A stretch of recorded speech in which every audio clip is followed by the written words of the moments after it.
In a land of myth and a time of magic, the destiny of a great hiker rests on the shoulders of a young woman. Her name, Jenn Robinson.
Hello, everyone. Thank you all for joining us. I'm Scott Montague from Squamish Search and Rescue, and I'm going to be running the IT magic this evening. So many good reasons to stick with us to the end. First and foremost, our amazing special guests, Jenn and BJ. As well, 3 different people will be going home with a prize from our sponsors, MEC and Hillsound. I'll put some details about that in the chat. And everyone is going to be going home with a freebie from our sponsor, FatMap. Your cameras and mics are off for this session, but we still want to hear your comments and questions. On your screen is a question mark button or a question box. Use it to post anything you want to tell us or ask a question, and I'll either answer online or ask it to our presenters as a part of the presentation at the end in the Q&A portion. Get your fingers warmed up. Okay, let's use that question box right now to tell me where you're from, whether it's New Westminster, British Columbia, or Westminster, England. Just put it in the box right now. And while you're doing that, I would like to kick things off. Let's pass things over to none other than our Executive Director of BC AdventureSmart, the czar of SARA prevention in the province, Sandra Riches. Thank you, Scott, and thanks to everyone who's joining us tonight. We're partway through our winter series here this evening, and this is a chance for you to get informed this evening with 2 special guests. And I'm excited to welcome both of them and grateful for their time. Both volunteering their time and have some stories to share and specifics about the incident that you're here to see and learn about. As we jump into tonight's session, I just wanted to say that this is all to help reduce the number and severity of search and rescue calls in the province of BC.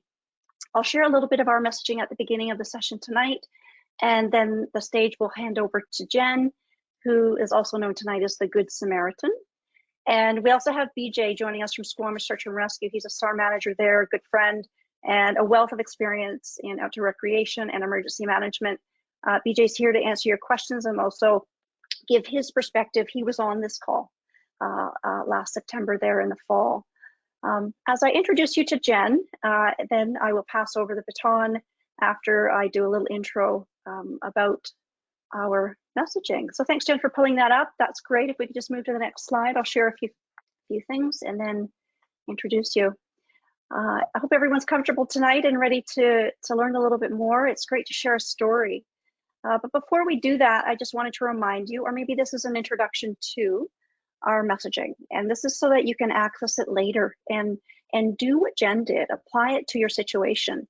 So we really want to encourage you to follow what we call our trifecta of safety, is our 3 T's. Trip planning is really critical. Making that plan prior to your adventure, no matter how big or small it is, and having the right training for that activity. That could be physical, it could be certification based, mentorship. The training is key, season and sport specific.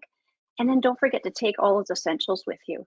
Those are for those emergencies, in case you need to keep warm and dry, have extra food and water, navigate, sun protection, the list goes on. And then don't forget to add the season and sport specific gear. Some of that can be personal essentials as well. It might be medication. For me now, it's glasses that I don't get to leave home without. And that's really critical. AdventureSmart.ca and the BC Search and Rescue Association has a lot more information on the 3 Ts. The app is a great tool. It's a free tool to anyone in Canada, and this will allow you to go through the paces of trip planning, leave it with a trusted emergency contact through the app, and then that information is there for first responders to access. And at first it will go to police as the tasking agency or RCMP, and then it's shared with someone like BJ, who's a search and rescue volunteer, and they have all of your information, where you've decided to go, where maybe you left a vehicle, what you're wearing, what you're carrying, your abilities, all those essentials you took with you, everyone in the group in the party. The app is really helpful, and it's free and it's easily accessible through that QR code, also available at AdventureSmart.ca.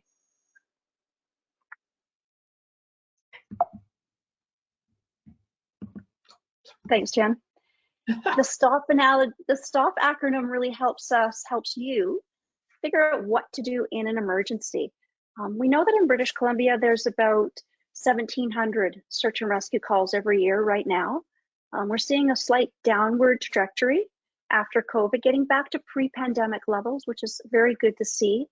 And those emergencies happen. We know a lot of them are preventable, but when they do happen, enthusiasts or subjects who are rescued need to know what to do in that situation. And stopping is what you need to do physically. And then think about what this stands for. Stop, think, observe, and plan. This puts you through the paces of how to manage, risk assess, and coordinate your situation and your scenario with everyone that's there. And you can do that in that time. I'd like to go back just verbally to the first T, trip planning. When you're planning your adventures with your friends, talk about this scenario. What if something happened? What if BJ, I, and Jen went for a hike and I broke my leg? I would hope that BJ would take care of first aid based on his credentials, and Jen could do communications. We would talk about that in our trip planning phase.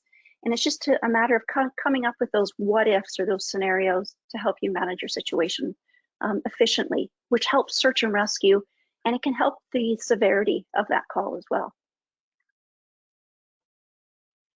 It's really important to know who to call and when, and how we do that.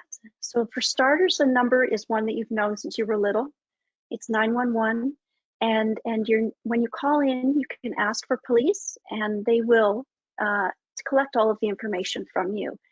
This is important that it's done as soon as possible. Ideally, it's done from your primary communication device, which would be a Spot device, an InReach, a Zoleo, and your phone, your cell phone, is your secondary means of communication. And we say that because you may not always have communication on this device. And so those primary communication devices is how you can make that call to 911. And just a note, there is no charge for search and rescue. There's no charge. Cued myself to the next slide. There's no charge for search and rescue. No matter the reason you need help, no matter the reason you ended up somewhere that you didn't plan on being, or if you decided to go in an area, you will not be charged.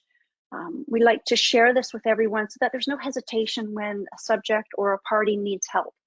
We don't want any delay in that call to 911 so that search and rescue operations and that task can be coordinated and assessed and figured out and started as soon as possible. There's a lot of factors that play into it. BJ could elaborate possibly tonight on how that works. So the sooner you can make that call, the faster search and rescue can get to you and help you.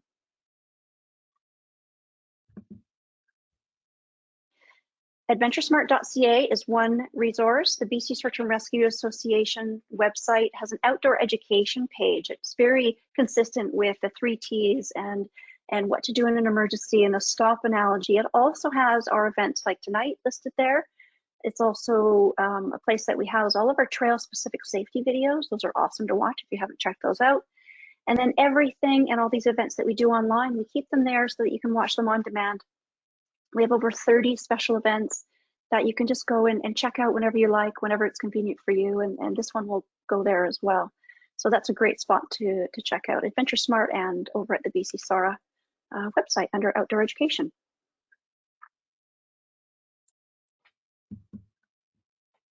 Thanks, Jen. Here's my introduction to Jenn. I'll read a quick little short bio and then the stage is hers. A former athlete and a self-admitted day tripper for hiking. Jenn spent most of her young adulthood in arenas playing hockey and coaching competitive hockey, but has since transitioned, becoming an avid kayaker, a keen hiker, and most happily camping, depending on what's for dinner, she said. I guess that would help me or hinder as well. Late on the day last September, Jenn came across an injured hiker on the trail who had fallen in terrain. Tonight is all about that story. It's all about how she came across this injured hiker, what happened, what went through her mind, and how she managed the situation. And we look forward to welcoming BJ as we get through the presentation as well. He's going to talk about one of the videos that will share a little bit more detail. And then both Jenn and BJ will be available for questions at the end. Before I hand it over to Jenn, I have a quick poll for you. Scott, if you could pull up the first poll, and then Jenn, it's all yours after we can get the audience to answer a little bit of a question to see if you have any idea, based on last year's data, what is the average length of a typical search and rescue call? I think it's 90 minutes, about an hour and a half, 3 hours, 6 hours, or 9 hours. If you followed us on social media, you may know the answer to this. Sometimes I share the data to keep everyone informed and up to snuff on what search and rescue is doing so that you can think about what you would have to do to last this length of time. So 90 minutes, 3 hours, 6 or 9. I'm curious to see what the answers are here. And you know, most calls come in late in the day. And so you think about the answer to this question and how long you would spend out there. Majority of you know the answer. 59% knew it was 6 hours. So imagine a call came in just as the sun was setting or just after, which is common. And then you have a good 6 hours to wait. It's cold, it's dark, and then you have a situation on your hands. Jenn, I'd like to pass the stage over to you. Thanks again for joining us this evening. I really appreciate your time, and we all look forward to hearing your story and hearing what you have to say about your situation from last September. Right on. Thanks, Sandra. Hey, everyone. I have an awful lot to cover tonight here, so I'm just going to jump right in. But before I do that, I have a couple of quick thank yous that I just want to send out. The first is to Sandra and Scott and the whole AdventureSmart team. I really have to thank them for what they do and for that 3T and stop I followed that day on the trail. It really did help me a lot. Second, I want to send out a special thank you to the injured hiker Denise and her husband Steve for graciously giving us permission to share this story tonight. I really appreciate that. And then finally, I absolutely have to thank the whole crew from Squamish Search and Rescue and the folks from the Squamish Fire Department and the BC Ambulance Service for all the great work they did that day in getting Denise off the trail and to the hospital so quickly. Okay, so here's the thing, you guys. I don't feel like I did anything extra special that day in staying to help Denise. I know that all of you would have stayed too. What I'm really here to talk about is that grounding in the 3 T's and the understanding of that STOP acronym and how they helped me to handle that situation better that day. So really, it's about the preparation I did before the hike that really helped me to stay calm and make some quick decisions later on the hike that I wouldn't have otherwise. Now, I am about to talk an awful lot, but really I just have 2 main messages tonight, and they are: don't skip the 3 T's, the 3 T's that Sandra just talked about. Don't be tempted to skip out on these just because your activity is maybe close to home, or it's really short, or it's one that you do all the time.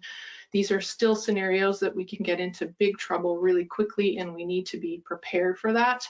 And my second message is going to echo that of Sandra's, which is, if you get out there and you wind up thinking that you're in trouble and that you might need help, that you need to call 911 first, and you need to call them right away. So if you only take 2 things out of tonight and that's it, I will be a happy camper. Okay, so let's get to the story, but before I jump in, I just want to stress that I am not a medical expert or a backcountry expert. I'm just a hiker like you guys, and I'm going to walk you through what my 3 T's and STOP played out for me that day. And I'm going to be gearing this a little bit more towards that novice to intermediate level outdoor enthusiast, because I find when I'm out on the trail, this is that skill group I see a lot of unprepared people in that are kind of headed out into potential danger. And I like our story tonight for a couple of reasons. The first one is that our injury is a super common hiking injury, and I think one that a lot of you may potentially see at some point. And second, it's because this hike really fits that theme we were just talking about, which is it was really close to town and it was really quite short. But despite that, we still wound up in a situation where we got into trouble and needed to call for help. Okay, so let's jump right into those 3 T's, and we're going to start off with trip planning, and this is the one I'm going to spend the most time on tonight. And you guys, this is so easy, it's so fast, it's going to take me way longer to explain it to you than it actually took me to do it that day. So I'm just going to jump right in. Here we are in our campground. It is late September. We're in Squamish and we're looking for an afternoon hike. We have a lunch meetup, but we know we're going to be free by about 1 p.m. So the first thing I do is check the weather, which was aces that day. And then the next thing I'm going to do is check the sunset time to see how much sunlight I'm going to have after that 1:30 start time. And I noticed that I've got about 5 hours. I'm not going to look for a hike that's 5 hours long. I'm going to look for something a little bit shorter to give myself a safety cushion so that if something goes wrong or it maybe takes longer than we think, that we're not going to be hiking out in the dark. So I decide I want to look for hikes that are 3 hours or shorter so that I can kind of give myself that safety cushion. So all I do is jump on Google, look for some inspiration on hikes in Squamish, and I come up with the Brome Lake Loop and Tantalus View Trail, which apparently BJ does all the time. And from there, I just have to do a little bit more research and look into 2 or more reliable sources of information so I know where I am going.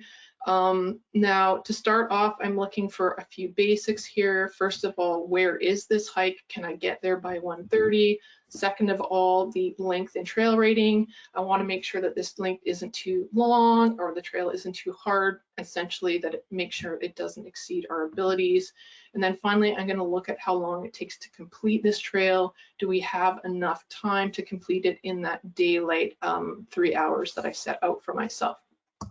Okay. I'm not endorsing any particular apps here. I'm just showing you what we happen to use that day. And I'm starting off with All Trails and I'm going with that location and I see, okay, this hike is 16 minutes north of Squamish on Highway 99. So great, I know I can get there by 1:30.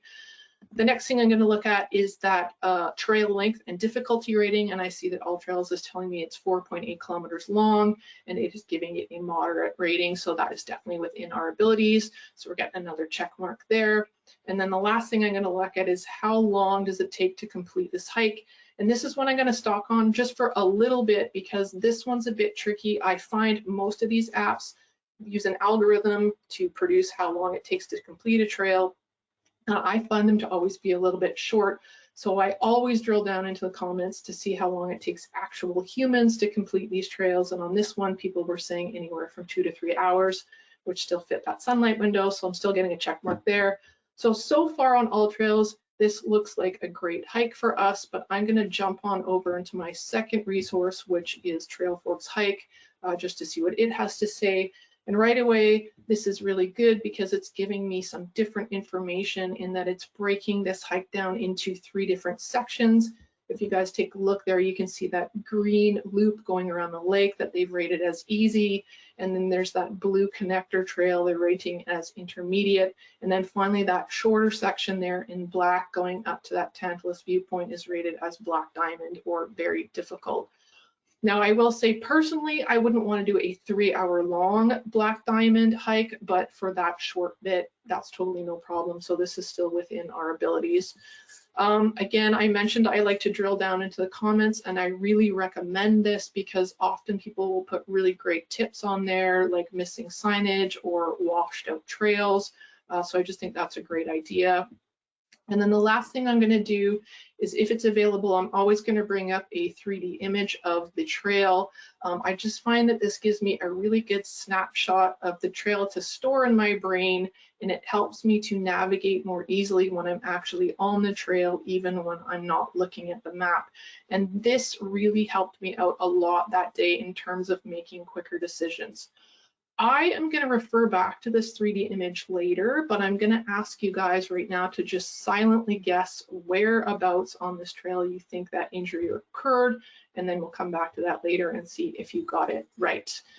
Okay, one more step here is I'm always just going to grab as many maps as I can get my hands on. I'm going to download the offline version onto my phone. I'm going to grab a paper map if it's available. And then I also always just take a quick picture of the map at the trailhead if there is one available.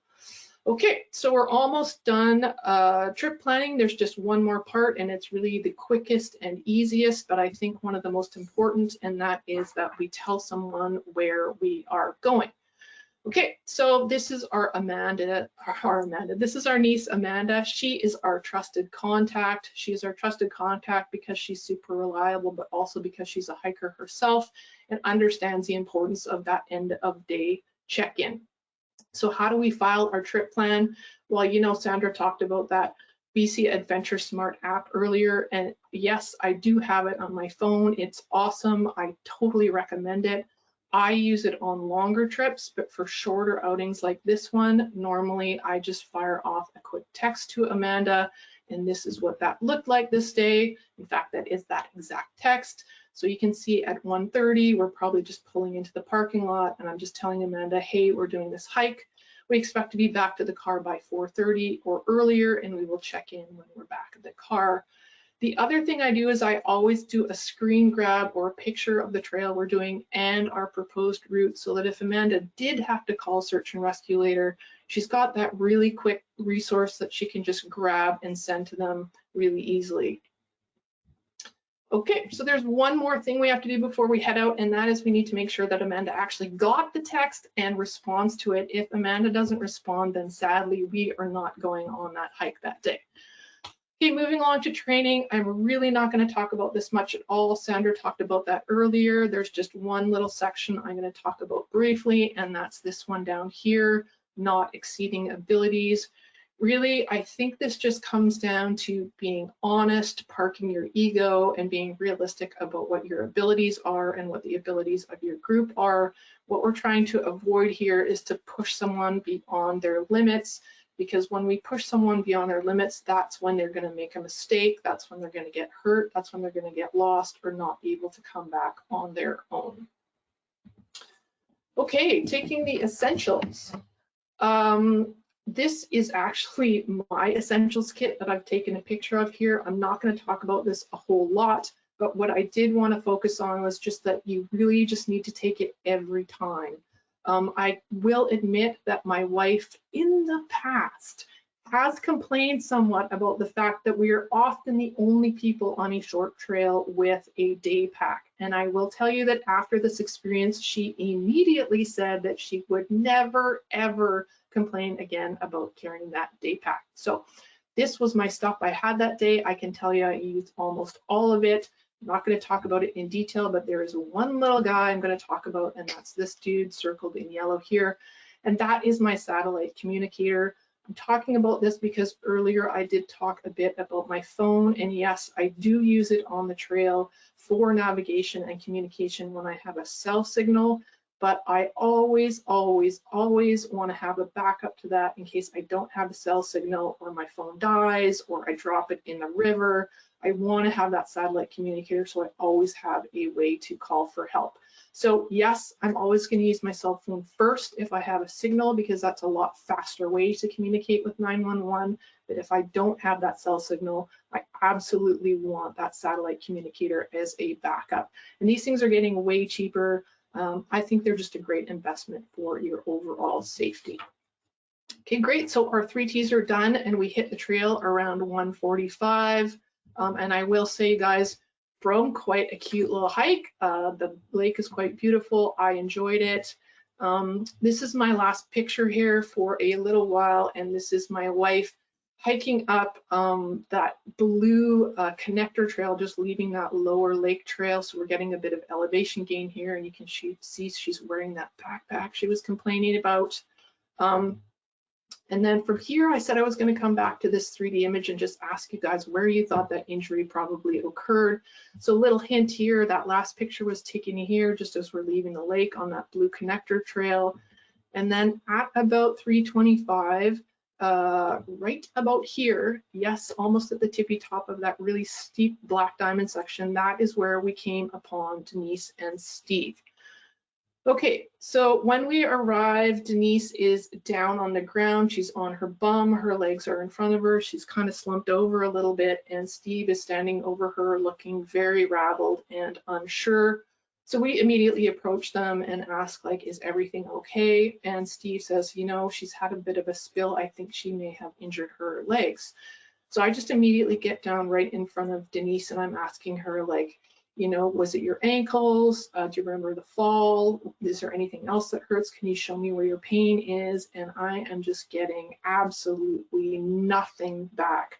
At this point, Denise's pupils are dilated.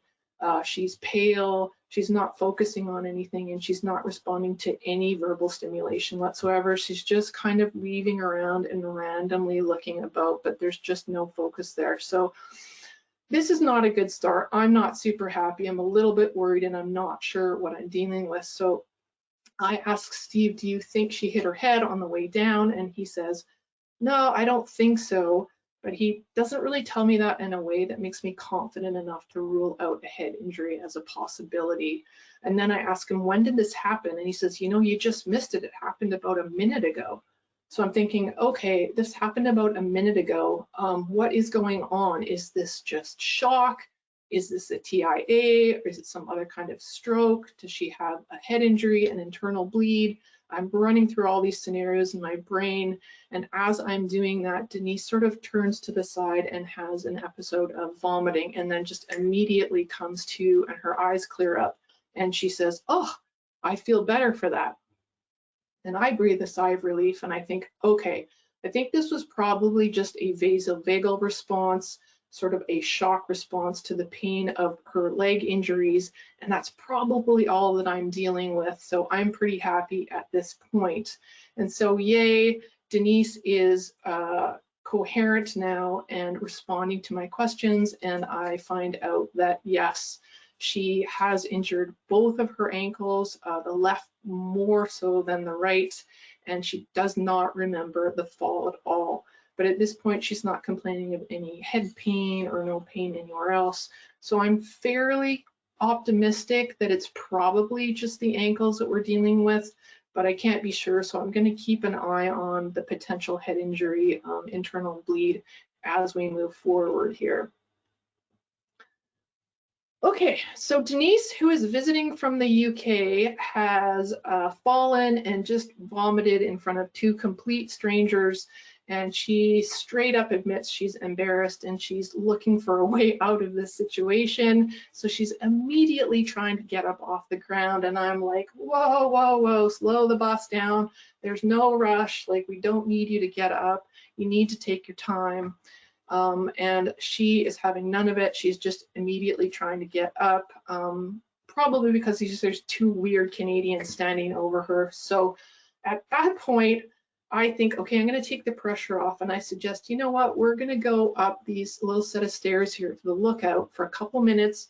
You can take your time, and then we'll come back down and check on you, which I have to admit, I thought was a brilliant idea at the time.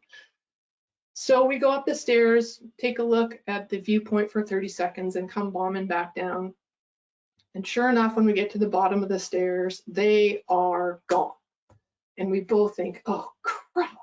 So we go booking it down the trail, and they hadn't made it very far. We just couldn't see because it is really thick tree cover there.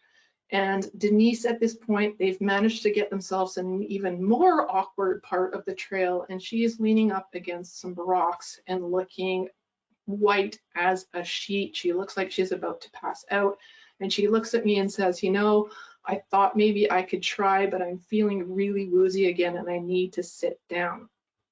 And this is the time, you guys, when I literally saw that stop sign in my head. And I turned to the group and I said, okay, you guys, this is the point in the afternoon where we need to make some decisions. And this is that stop part for me. And here's how it played out, you guys. It really helped me a lot. It gave me a really quick decision-making tool that I didn't have to think about. It was totally automatic and just waiting there for me to use it. And this first part, that stop part of actually just physically stopping and slowing down, is so important. I can't stress enough how important this is.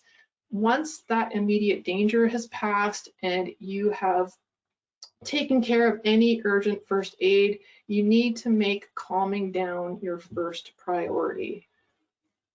If you don't go into this in a calm way and you go into the rest of this in a panicked state, it's just simply not going to work. Okay, so moving on to the think and observe part, and this is super simple. It's literally just making a list of what your situation is. You're not trying to make any decisions. You're not trying to make a plan. You're just making a list. So for me, that was, I know we have an injury.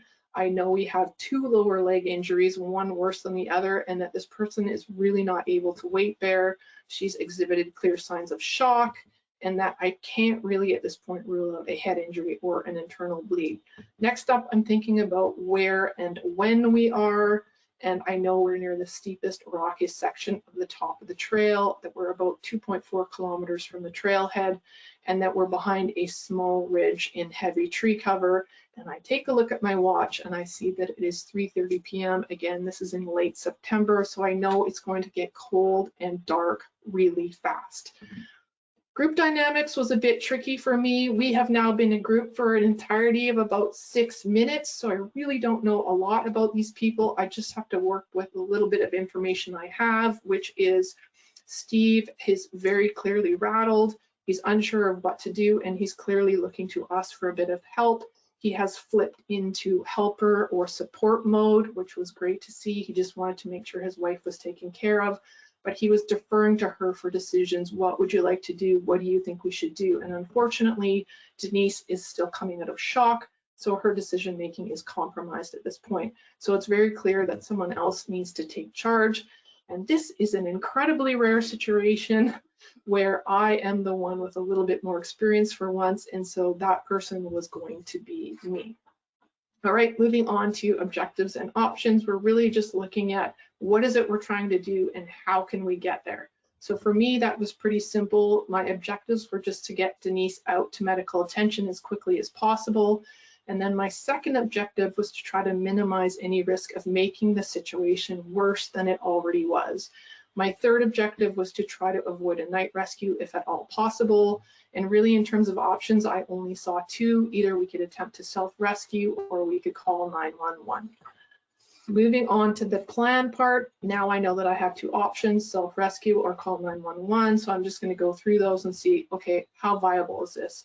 Can we do a self-rescue? Is it even physically possible for the 3 of us to either carry or assist Denise down 2.4 kilometers of pretty rocky and rooty trail to the parking lot before nightfall? And I assess that the chances of that happening are slim to none.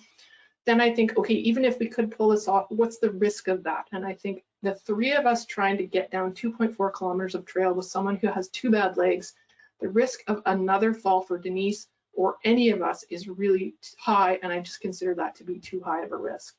And then finally, I think about what if we waited a little bit to see if Denise feels better before we call for help, and I saw 2 risks with that. Number 1, I don't really know what her situation is right now. It's entirely possible that she could be getting worse and I'm wasting time. And then the more likely one was if I wait and it's 3:30 already, that we're going to be turning this into a night rescue, and I really don't want that. So for me, it was pretty obvious. The plan should be that we're going to call 911, and then after that, I'm just going to go into getting Denise situated, continuing to assess her, maintaining our position and waiting for search and rescue, keeping her calm, warm, and hydrated, managing her pain as best I can in the field, and then just maintaining communication with search and rescue until they get there in case anything changes. So Basically, after that 911 part, the rest of it really is just like the babysitter not burning the house down until mom and dad get home. I'm just trying to not poop the bed until search and rescue shows up. So this is great. I have a plan, but now I have to actually discuss it with my group, which I do. I say, hey, you guys, I think we need to call search and rescue right now, and here's why, listing off the reasons that I just said. And so then this next part is about active listening and responding. And I'm going to tell you guys that we had a bunch of responses to my plan that I think are pretty typical ones that search and rescue hears from people who wait too long to call for help. And I just talked through these with our group, and we decided they weren't good options for us. But I wanted to list these off because I really do think these are some things that can really hamper a rescue effort, and maybe it's something that BJ can talk to once I'm done here. So those were, do we have to call? I don't want to be a bother. This was a consistent message from Denise. I think if I just rest a bit, maybe I'll be okay to carry on. Maybe Steve could help me get down. Maybe I could call our son and he can come up and help us get down. Again, we all agree, no, we're going to call 911. So that's great. The group is on board. And just really quickly before I dial 911, I asked Denise a couple of questions: how old she is, if she has any pre-existing health conditions or medications. If she doesn't, she's in great shape. And then I just get Vicky to bring up the GPS coordinates on her phone so I can see them while I'm talking to the 911 operator. So at 3:38 p.m., I call 911. They're awesome. They tell me to just sit tight and that search and rescue will call me back if needed. At this point, I tell them that I have a female hiker in her 60s who's had a fall, that she was shocky when I first came upon her, but she has started to come out of that shock, that she did have an episode of vomiting, and that she has 2 lower leg injuries, and that we're going to need the assistance of search and rescue, and that she doesn't have any pre-existing health conditions. And then I just give them our GPS coordinates and describe our location. So I jumped off the call, and then I just started to work on the rest of my plan, which I'm going to go through this photo here with you guys. You can see that Denise is wearing a jacket. We have her layer up. If you take a look at Steve and Vicky, you can see that they're both wearing t-shirts and shorts. It's actually quite warm at this point. But if you take a quick look at Denise, you can see how pale she is. She's still coming out of shock at this point, and she's got that classic cold, clammy, sweaty shock thing going on. So I don't want her getting cold now that she's lying down on the ground and she's not moving. So in addition to getting her to put her jacket on, we then use our sit pads from our backpacks to insulate her torso from losing too much body heat into the ground. We use our bright orange emergency bivvy there to insulate her lower body and her torso. And then we use our extra jackets as pillows also to keep her from losing too much heat into the ground. We then elevate her injured legs with our extra backpacks to try to alleviate some of her pain. And then if you look really closely, you can see my smartwatch on Denise's left wrist there. I asked to put that on her because at this point I'm still a little bit concerned that I could possibly be dealing with an internal bleed. So what I do is I get her lied down, and then I'm going to check that BP and heart rate in about 2 minutes, which I do. And I have to tell you guys that the first readings I took didn't make me super happy. Her heart rate lying down was 115 and her blood pressure was 111/61. Now that blood pressure is in normal range, but it's a little bit on the lower end. So I did ask Denise, hey, what is your blood pressure normally? And she said, oh, normally my blood pressure is a little bit high. So at this point, I am a little bit concerned about an internal bleed possibility, because when you bleed internally, your body will compensate by elevating your heart rate to make up for that. And that's what I've got going on here. Someone who has an elevated heart rate and a slightly depressed blood pressure compared to their normal baseline. So I just asked Denise if I can take that vital again in 2 minutes and kind of just see where we're at.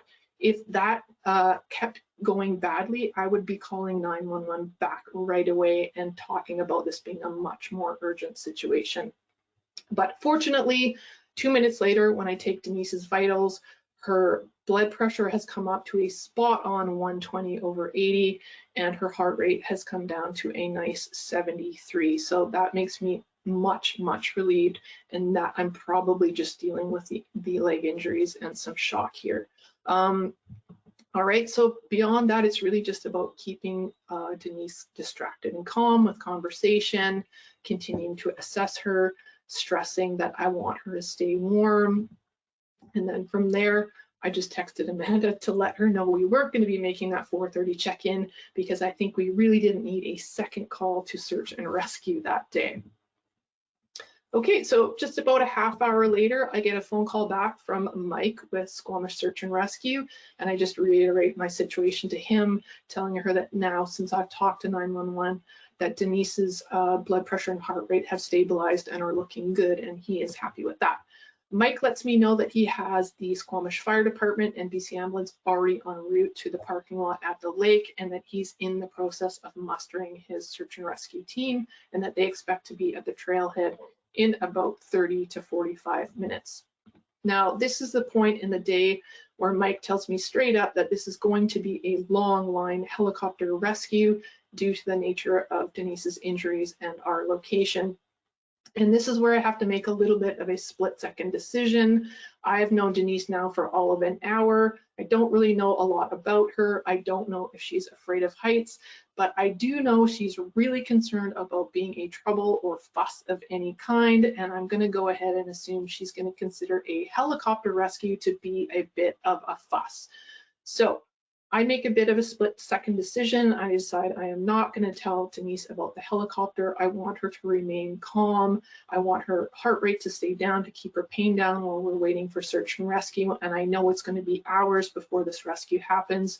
So that's this decision I made, and there were consequences to it later, which we can talk about. Mike then just asks me to send my GPS coordinates to confirm our location, which I do on my Zoleo satellite communicator here. And then also I sent him a screenshot of the GPS coordinates off my phone, because 2 is always better than 1. And then I'm going to get back to the waiting, and Denise and her relatively high pain tolerance and truly genuine desire to not put anyone out or be a bother. I can tell about an hour after we called 911 that Denise was getting a bit agitated, and when I asked her how she was doing, she said this: "I feel quite a bit better now. I think maybe I could try walking down. I'm gonna feel really silly if they get all the way up here and I can walk after all," which was a totally valid thing to say. I would feel silly too, and I was 99% sure that Denise was not going to be able to weight bear, but I felt like she wasn't going to be able to relax unless we gave her a chance to get up and try that. So we did that. We got her up. She gave it the college try. You guys have probably guessed that that was a dismal failure, and we got her lying back down again and all secured up. And I thought that was the end of that, but yeah, I was wrong on that one. Okay, I wanted to talk a minute about the helicopter rescue part of this. I knew enough at this point to know what we were supposed to be doing for a helicopter that was trying to find us, and that is listed on the left here. And I have spun things around on you guys a little bit here. All those other maps, we were looking north, we were now looking south down Brome Lake. I just wanted to give you guys a sense of the terrain and how thick that tree cover was in terms of what the helicopter pilot was going to be trying to find us in. Now, I'm going to be honest with you guys. I was really hoping that the ground crew was going to reach us first, so that Denise would have a minimal amount of time to realize that she was going to be taken out on a string at the end of a helicopter. But that didn't really play out that way. Naturally, a helicopter is going to reach us first in that position versus a ground crew. So how it played out was, as we were there, tucked in all nice and safe and sound, we started to hear a helicopter in the distance, and as it got closer and closer and louder, Denise's eyes got as big as saucers, and she said, "Is that for me?" And I'm still trying to play it cool and keep the cat in the bag. So I'm trying to say, "Oh yeah, that's for you, but it's no big deal. You know, it's just here to confirm our location for the ground crew. They just need to make sure we are where we said we were going to be." But Denise is no idiot, and I don't think she's buying it at all. So now at this point, there is a giant red helicopter hovering directly above us in the trees, and like the downwash from that helicopter. Holy cow, you guys, everything is whipping around. It is so loud, and it's sitting up there. And at this point, that tree cover is really thick and we can see that helicopter, but we can't see it well enough to know whether or not they can actually see us. They're kind of hovering around, they're doing little circles. And I just want to make sure that in addition to that orange bivvy we've got on Denise, that we've got something else that the helicopter crew can spot us with. So I make the decision, I'm going to leave Denise's side and grab another orange emergency blanket out of my pack and run up trail about 5 or 10 feet with Vicky and just deploy that so we can give them that easy sight and they can see us kind of go on their way. So we get there, we're 5 or 10 feet up trail, and I'm just in the process of unfurling that orange emergency blanket, and Vicky says, "She's up!" And again, all the trees are whipping around and it's super loud, and sure enough, I turn around and I see that Denise has hatched an escape plan, and she and Steve are moving in like slow panic motion, teetering down the rockiest, gnarliest part of the trail. And I just think, oh crap, they are going to fall. And this is on me, you guys. I should not have left Denise's side. So I go whipping back down the trail. Everything's going around. There's stuff flying through the air. It's super loud. You can't hear anything. And I say, "Denise, stop! Steve, stop! You both need to stop right now. You're gonna fall. This is a bad idea." And they both kind of went, "Ooh," and stopped in their tracks. And it's at this point that the helicopter flies off and everything kind of goes quiet again. And I'm standing down trail from all of our gear, and Denise and Steve are teetering on the trail next to me in a really awkward spot. And Vicky's another 10 feet up there with the other emergency blanket. And I think, okay, great, now what am I gonna do? Am I gonna try to go back up and I'm gonna go down? We couldn't stay where we were. And in the end, I decided down was gonna be easier than up. So Steve and I very slowly got Denise down about 15 feet more of trail and got her laid up against a nice boulder there. And right at that moment, I turn and I see Vicky up trail collecting our gear like a mom sifting through a Lego strewn playroom. This is the moment when search and rescue arrives, not the calm, totally collected scene of the last hours, but the complete chaos of the last 2 minutes. And I think, oh, great. But the good news here is that I got away with not having a second injury in the chaos of that last 2 minutes. So I'm pretty happy there. That was learning for me. I would not leave Denise's side if I had to do it again. I would have delegated that second blanket to Steve and Vicky. But either way, I'm super happy to see that search and rescue crew arrive, and I'm super happy to hand the reins over to them. So before I wrap up here, I just have a few pictures from when search and rescue arrived, and I'll run through those before Scott shows you guys a video. And I have to say to you guys, search and rescue, whoa, what an amazing group of people. They were all so kind, so professional, and so coordinated. They really blew my socks off. It was something to witness. Okay, so first picture here, that is Mike from Squamish with, I believe, Nicole tucked in behind him there, and this is just them putting an air cast on Denise against that boulder we were talking about. And if you look in the background, you can see one of the crew members from Squamish Fire with the basket that, yes, they did carry up 2.4 kilometers of trail just in case the helicopter rescue wasn't going to work. All right, in this next photo here, I think you can see, again, that's Nicole on the left, and I believe it's Jen in the light blue on the left there. And this fellow you see standing with the purple backpack is actually Denise's son, who sprinted up the trail when he learned that his mom was in a bit of a pickle. And holy cow, that guy got up there fast, super fit guy. So this is just the Squamish Fire Department, and what they're doing is they're walking Denise to the extraction point, and that's where all of the rest of the search and rescue crew is. They're getting that prepared for the helicopter arrival. And I want to flip back to that assessment of whether or not we thought the three of us could maybe get Denise down 2.4 kilometers of rocky trail in this situation. I can tell you that right here in this picture, we've got 4 fairly burly firefighters, and Denise is in an air cast. She has a 4-point body harness on and also has 2 walking poles.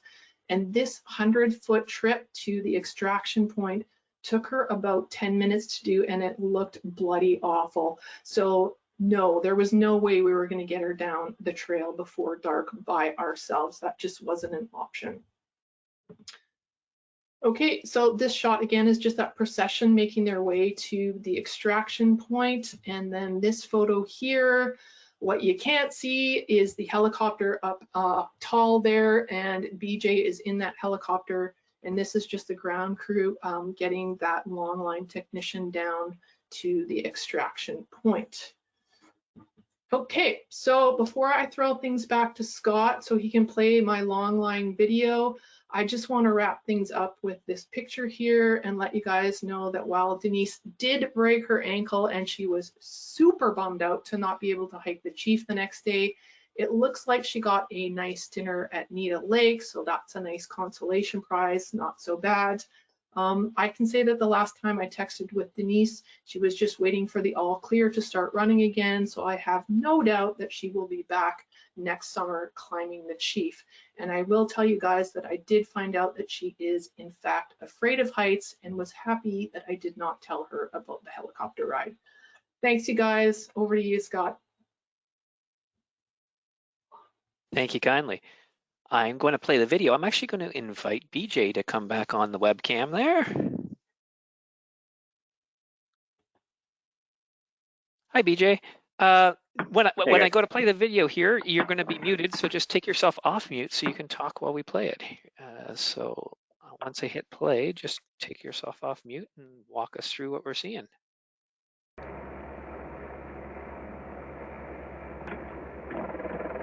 So it's been a while since I've seen this, but yeah, that's the view from the ground. Oh, there's the guys in a swampy area. They're putting Denise into what we call a screamer suit, which the name doesn't really matter. It's just a big bag, really, that's got some holes for her arms to go under, and she sits in that like a soft chair. And she's about to get lifted on the end of the line with another one of our technicians. So the Denise, our patient or subject, will get lifted up in the air, and you can see some hand movements up there. And what you can also see, which I think is important, is just how much of a downdraft that Jen was talking about here. So it's really important when this is happening that people are clear of the area. So there you see his name is Raz. He's our technician, and Denise being lifted up through the forest canopy. They'll fly up until they're clear, probably 100, 200 feet above the canopy, and then they flew Denise from Brome Lake back to the Squamish Airport, and she was transferred over to BC Ambulance paramedics for further treatment, assessment, and transport to hospital. So a good outcome, and a really stellar job by Jen and her partner, as well as Denise's husband, who may have been upset at the time, but certainly being able to relay that information through Jen back to us is key. And I did want to mention, if I could, just a couple extra points to build on not only what Jen had said, but what Sandra had said in the very beginning, and that's about calling 911 early. Here, particularly in Squamish, we're fighting weather, we're fighting daylight in the winter times. So the earlier that we can assess, get people on the scene, and figure out what's going on, the quicker we can have rescuers at the person's side. And you really have to think, 2.4 kilometers may not sound like it's very far, but it can be a fairly steep area as well. So, if it took you an hour and a half, 2 hours at a somewhat leisurely pace to hike into where you are, you really have to expect it's going to take a SAR team probably as long, considering we're carrying, 50 or 60 pounds on our backs at that time.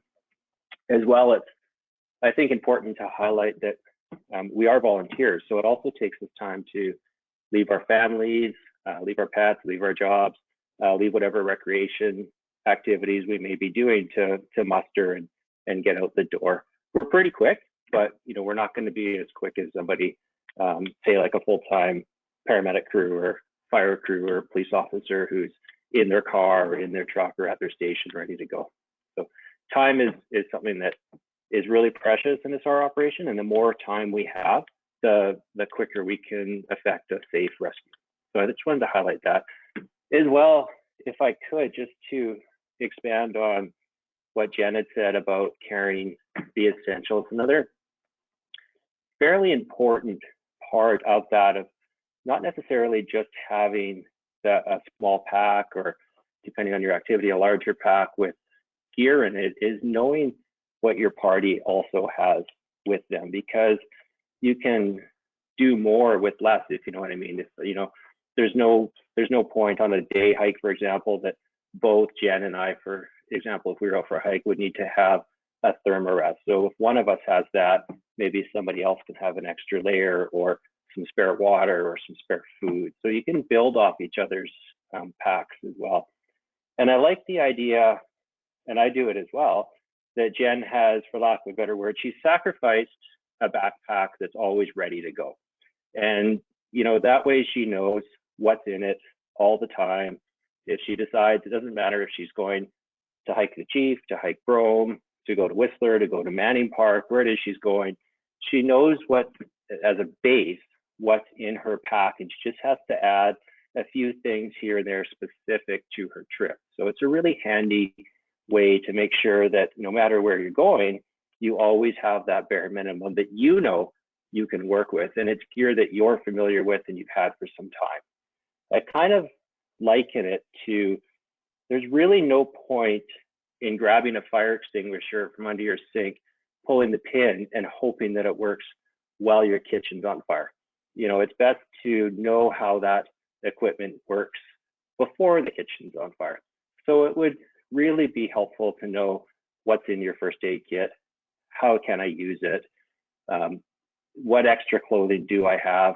What can I double up with? Can I use that extra clothing if it's a hot day and the person's warm as padding or as a seat cover?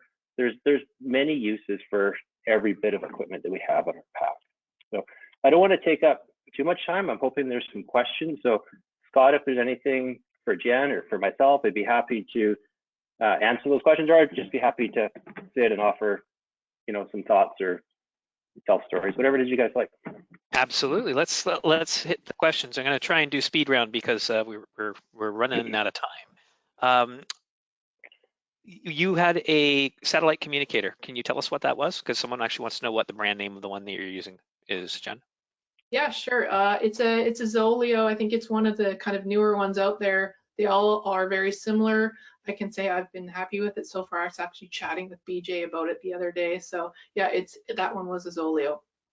And one of the things to bear in mind is, sorry, go ahead, BJ. Oh, sorry. I was just going to say, Jenn's right. They're all very similar, and they're great devices. The one thing to keep in mind, though, with satellite communications is there can be, and there oftentimes is, a significant delay in you sending your message.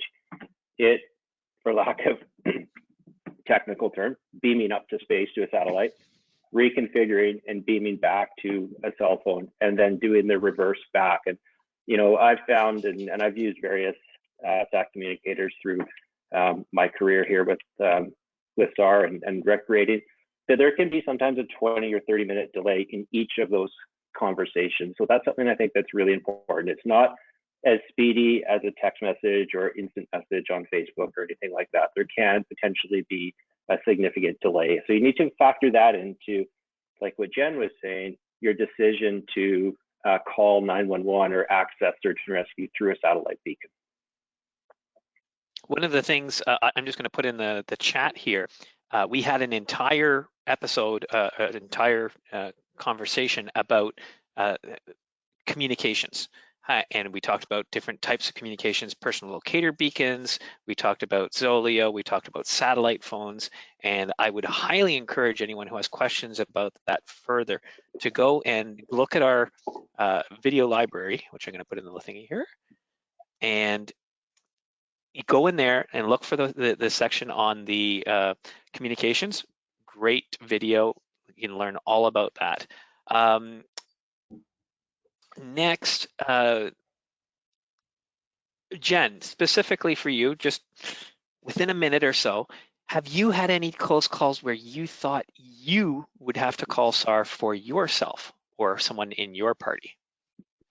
Oh, okay, this is a good one. I actually don't have one personally for myself, but if you guys remember back to that slide where I showed our trusted contact, our niece Amanda, and that picture of her on 5040 Peak near Tofino, she did file a trip plan with us on that one. And in our family, we have an agreement.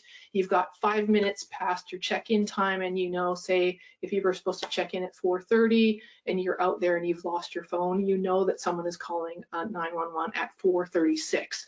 So I was having a dinner party and Amanda was not hitting her check-in time, and I was nervously waiting. Oh my gosh, and it got to be 2 minutes before I was going to call 911, and Amanda did finally check in. It took her longer to get into cell service than she thought, and thankfully I didn't have to call search and rescue, but I was this close on that one. I actually was called, someone called search and rescue on me, my wife, and I'm glad she did, but it was again one of these things where I was about 15 minutes past the time that was the absolute deadline, and I'm glad she did, and then she called and said, sorry, we found him. And now that I'm on search and rescue, I recognize, like, listen, that's not a bad thing. Call us and then tell us to stand down. Go ahead. Yeah, sorry to interrupt. It's a really good point. It does take us, and depending on where you are and how we get the message, we have to do some investigation first.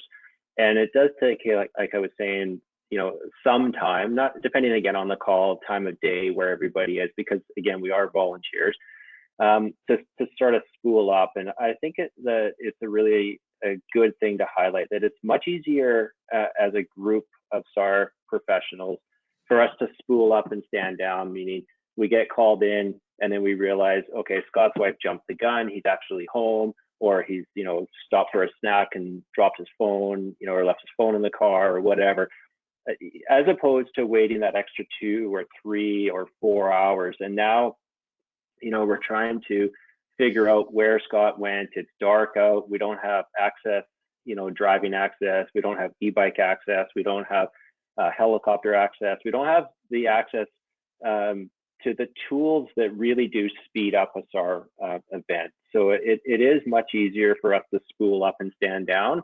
And I think I can speak confidently for every SAR member in the province that we would much rather do that than the next day try and figure out where Scott went or where Jenn went. And then that search area gets bigger and bigger and bigger and bigger. And it does become much more complex and require a lot more volunteer people hours on top of that. I'm going to bring Sandra back in if we can, if Sandra's still around. Hello, Sandra. I'm going to ask just a very quick question of all of you, because I don't know the answer to this, and when I don't know the answer, I need to have different perspectives. Ariel asked, amazing how people are not prepared. From snowshoeing on Joffrey Heights on this past Saturday, almost done, coming out at 3:30, people were heading in towards the second lake. In 30 seconds or less, each of you, how would you say something that does not offend people, but tries to warn them of the dangers of what they're doing? I'll start with Jenn. Oh man, dude, the pressure. Wow. It's a great question, and I see it all the time, and I have to be honest, I almost always freeze and don't know what to say to these people. That actually happened to us this past summer a number of times. And yeah, I don't have a great answer for that. I actually have a really good answer, but if you don't mind. I've been doing this for a long time and attended hundreds and hundreds of SAR calls, and in my professional life, I'm a paramedic and hundreds of emergencies there too. There's three things that I know for absolute certain, and that is that it's going to get wetter, colder, and darker. So if you want to think about that at 3:30 in the afternoon as you're heading off into the snowy trail that is Joffrey in this case, I think that might trigger you to wonder, what is it that I can bring that's going to combat that cold, the wet, and the dark? And if you can't do that, I really think you should reconsider your choices there. Sandra. I think if I was going to approach them and say anything, I might say, yeah, do you know what time the sun sets? And that would align really well with what BJ just said. You know, it's going to get colder, darker. I've heard that from him 1,000 times over, and it aligns with the top three main reasons for search and rescue in BC. Based on data, we know is injury is number one. The second one is getting lost or disoriented, which matches a lot of what BJ just said. The third one's exceeding abilities. I'd say if you're heading out at 3:30 and the sun sets at 4:15, you're exceeding your ability already. One thing I have done now that I was thinking about as you were mentioning it, I have said to people when they've done something, oh, wow, I wouldn't, you guys must be uber great at this. I would never consider starting at this late in the day. You must be awesome at it, because I know I wouldn't be able to get up there and get back within a half an hour. Yeah, and, you know, there is a place as well. There are people that are professional recreationists and athletes that can do that. But I would think for the average person that you know, having that conversation is important and incumbent upon all of us, because I would hazard to guess, knowing that trail as well as I do, and the conditions and just how busy it is, that that's a decision that somebody would want to reconsider for sure. I'm going to launch a poll here. Sandra, can you introduce that poll for me? Thanks for bringing that up. This is our last poll for the evening, and then we do have some prizes. In an emergency, what's the best way to get in touch with Squamish Search and Rescue if you have self-service? Call BJ on his cell, for those of us who know his number. Call 911 and ask for police. Go to Squamish Search and Rescue's website. Light a signal fire. These are good options. There's one perfect one, and we'll see, based on what you've learned tonight or what you knew before, and maybe some research you've done on your own and some of your own trip planning, what your answer would be. So in an emergency, what's the best way to contact Squamish Search and Rescue? And by the way, Squamish Search and Rescue is one of the highest search and rescue call groups in the province. We have 78 search and rescue groups consisting of 2,600 volunteers. 2% are going to call you, BJ. Sorry, it's not. I know. Yeah. I can't help that. At least you didn't include my phone number this time. I'll put it in the chat. Let me know who calls you. Let me know who calls you. It won't be me. So it is. Call 911 ASAP. I think BJ reiterated that as well. So did Jan, and so have I. Make that decision quickly in that sense and ask for police. They are the tasking agency, and they'll task out the local search and rescue based on needs and the capabilities that they can bring to the table. Yeah, the sooner the better. And remember, there's no charge. I was watching some of the questions there, and it's good to note that there is no charge. I know it's sometimes confusing for residents who don't know, also people who are visiting this area. Indeed. And the reason why we ask people to call 911, Sandra, and as you have said many times before, there are 78 SAR teams in the province, is that it's one point of contact for the public for any emergency. And that's important. It's not just in Squamish. So if you're in Hope, or you're in Clearwater, or you're somewhere in Vancouver Island, wherever it is that you are, 911 is your go-to for all. Did you know you can go down a road in Squamish and get to Coquitlam Search and Rescue area? Yeah, I was going to bore people with that we actually border on. There's 4 other SAR teams that we cross paths with, namely Whistler and Lions Bay, but also Coquitlam. So it's up to the police to having that one number is really important for the public to be aware. Perfect. Sandra, I think we should thank our guests tonight. Absolutely amazing. Absolutely. Jen, thank you for coming out and putting together that wonderful PowerPoint. I really appreciate you sharing your story. Hopefully the participants could learn from it. It was either an introduction or a reminder of everything that we talked about. And thanks to you for watching us and applying what we continue to share, these wise practices. And BJ, always a pleasure. It's always entertaining and educational, and what you bring to the table is a wealth of knowledge, your experience and expertise, and from your career and what you do on your own outdoors and volunteering for search and rescue. Thank you for that very much. So BJ is one of those 2,600 volunteers in BC who respond to approximately 1,700 search and rescue calls in the province. And again, there's 78 search and rescue groups in the province of BC who are supported by the BC Search and Rescue Association, and that's who I work for. As we wrap up, thank you for sticking around. For starters, we're 10 minutes overdue. We appreciate that. Everyone who came tonight as a participant will receive 1 month free trial from FatMap. So thank you to FatMap for supporting us again. They've been with us through summer and winter webinar series. So thank you, FatMap. Mountain Equipment Co-op jumped on board for this session, and also one coming up in March. They're going to support us with a few things. And also Hill Sound. So we have 3 prizes to give away.